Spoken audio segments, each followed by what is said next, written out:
نہ ایسا کبھی کوئی شیطانی خیال دماغ میں آیا۔ سو رات کو 2-3 گھنٹے ہی صحیح سکون کی میٹھی نیند سوتے ہیں۔ شکر ہے اس کا۔ ٹیکسی ڈرائیور کا انداز عجیب بے نیازانہ سا تھا۔ کبھی باہر جانے کا خیال نہیں آیا؟ گاڑی اب جی پی او کی پرشکوا عمارت کے پہلو سے گزرتی ہوئی جین مندر کی طرف بڑھ رہی تھی۔ بائیں طرف ہائی کورٹ کی عمارت کی پیشانی پر بنا ترازو بے بسی سے سڑک پر گزرنے والوں کا دن بھر منہ تکا کرتا تھا۔ میں بھی بس لمحہ بھر کو اس کی طرف دیکھ سکا۔ پہلے آتا تھا، اب نہیں، اس نے سر جھٹک کر کہا۔ اب کیوں نہیں؟ میں نے قدرے دلچسپی سے پوچھا۔ اب جو پاکستانی ساری دنیا میں ننگے ہو گئے ہیں، اپنی ہی حکومت نے دہشت گردوں کے نام پر پکڑ پکڑ کر معصوم لوگوں کو ان کے حوالے کر کے ان کی ہمدردیاں لینے کی بجائے ان کی عمر بھر کی دشمنی خریدی ہے۔ اس کے بدلے جو سلوک پاکستانیوں کے ساتھ دوسرے ملکوں کی حدود میں داخل ہونے پر ہوتا ہے، اسے دیکھ کر تو جی کانوں کو ہاتھ لگاتے ہیں، 100 بار اللہ توبہ کرتے ہیں۔ ادھر کی روکھی سکھی بارے میں ہے، ہم ایسے ڈالروں اور پونڈوں سے باز آئے جن کے بدلے کپڑے اتار کر نکڑ نکڑ پر تلاشی دینی پڑے۔ عزت آبرو کے ساتھ اپنے ملک میں سر اٹھا کر چلتے ہیں، کوئی انگلی اٹھائے تو سینہ تان لیتے ہیں۔ آدمی کو جینے کے لیے ڈالروں سے زیادہ عزت نفس کی ضرورت ہوتی ہے۔ وہ اللہ کا شکر ہے بہت نہ صحیح تھوڑی بہت ادھر مل ہی جاتی ہے۔ باہر کے لالچ میں اسے بھی گنوا دیں۔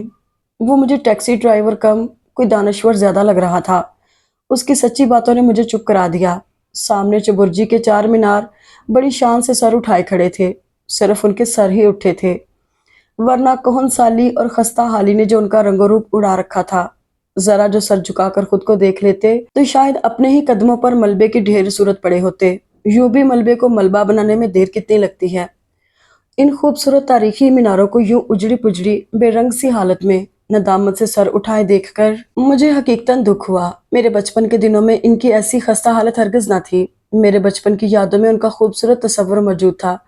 میں اسی تصوراتی نقشے کو سوچنے لگا۔ راؤنڈ اباؤٹ کے گرد گھوم کر ٹیکسی اب راج گڑھ کی گلیوں کا رخ کر چکی تھی۔ میرا دل زور سے دھڑکا، منزل اب 2 گام ہی تو رہ گئی تھی۔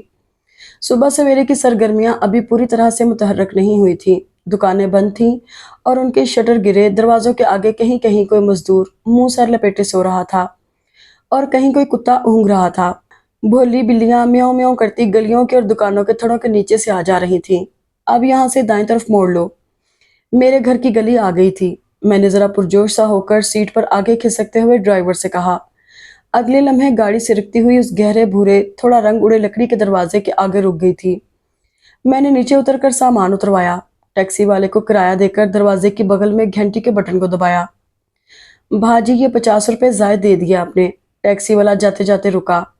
یار ایئرپورٹ پر کوئی اپنا نہیں ملا، تم اپنے ملے تو دیکھ کر خوشی ہوئی، پھر تمہارے ساتھ سفر بھی اچھا کٹا۔ بچوں کے لیے شام کو کوئی میٹھی چیز لے جانا، کہنا ان کے چاچے نے بھیجی ہے۔ اور یہ بھی، میرے کوٹ کی جیب میں چاکلیٹ کا بڑا پیک بند ہی پڑا تھا، سوچا تھا راستے میں کھاؤں گا۔ اس کی نوبت نہیں آئی، وہ پیکٹ پکڑتے ہوئے متذبذب سا ہوا۔ میں نے اصرار کیا تو شکریہ ادا کرتے ہوئے ٹیکسی میں بیٹھ کر چلا گیا۔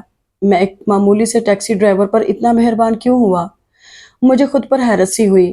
واقعی کوئی اپنا نہ ملے تو اپنے وطن سے تعلق رکھنے والا کوئی بھی شخص ملے وہ اپنا ہی لگتا ہے۔ بھا منور تو صبح سویرے اٹھ کر مڑ کے تھڑے پر بیٹھ کر مسواک کرنے کے عادی ہیں، آج وہ بھی نظر نہیں آ رہے۔ میں نے ویران پڑی گلی کو قدرے تشویش سے دیکھا۔ اب تو اچھا خاصا دن نکل رہا تھا۔ پھر میں نے تیسری بار گھنٹی کا بٹن دبایا۔ کمال ہے، گھوڑے بیچ کر سوئے ہیں سب۔ اب کے میں خاصا جھلایا تھا، کون ہے پاگل سویرے سویرے گھنٹیاں بجائے جا رہا ہے۔ فریدہ کھڑکھڑاتی سلیپر گھسیٹتی حسب عادت بد مزاجی سے بولتے ہوئے باہر نکلی تھی۔ اب اگر میں جواب میں کہہ دیتا تو اس نے اونچا اونچا شروع ہو جانا تھا، کیا بکری کی طرح میں لگا رکھی ہے، سیدھی طرح اپنا نام بتاؤ۔ بھئی کھولو دروازہ، حد ہو گئی، اتنی دیر سے بیل بجا رہا ہوں، مدثر ہوں میں۔ بکری کہلوانے کے ڈر سے میں نے فوراً اپنا تعارف کرا ڈالا تھا۔ ہائے اللہ جی، دروازہ تو وہ کھول ہی چکی تھی۔ مجھے دیکھ کر اس کے منہ سے فوری طور پر یہی نکل سکا۔ بے یقین سی نظروں سے مجھے تکے جا رہی تھی۔ آپ تسی توبہ، حد ہو گئی، اطلاع تو دیتے، سویرے سویرے کوئی لینے آ جاتا۔ خوشی سے منہ سے الفاظ نہیں نکل رہے تھے، نہ سلام نہ دعا۔ ہائے اللہ جی، تسی کم دیکھا کرو پنجابی فلمیں۔ میں اس کی خوشی سے محفوظ ہوتے ہوئے آگے بڑھا اور ہولے سے اس کی کلائی مروڑ دی۔ وہ ایک بار پھر ہائے اللہ جی کہہ کر تھوڑا پیچھے ہو گئی۔ اس کی اسی کیفیت سے انجوائے کرنے کے لیے میں نے یہ سرپرائز دیا تھا۔ سامان اندر رکھ کر دروازہ بند کر کے میں اس کے پیچھے چلتے ہوئے صحن میں آ گیا۔ صحن کی شمالی دیوار کے ساتھ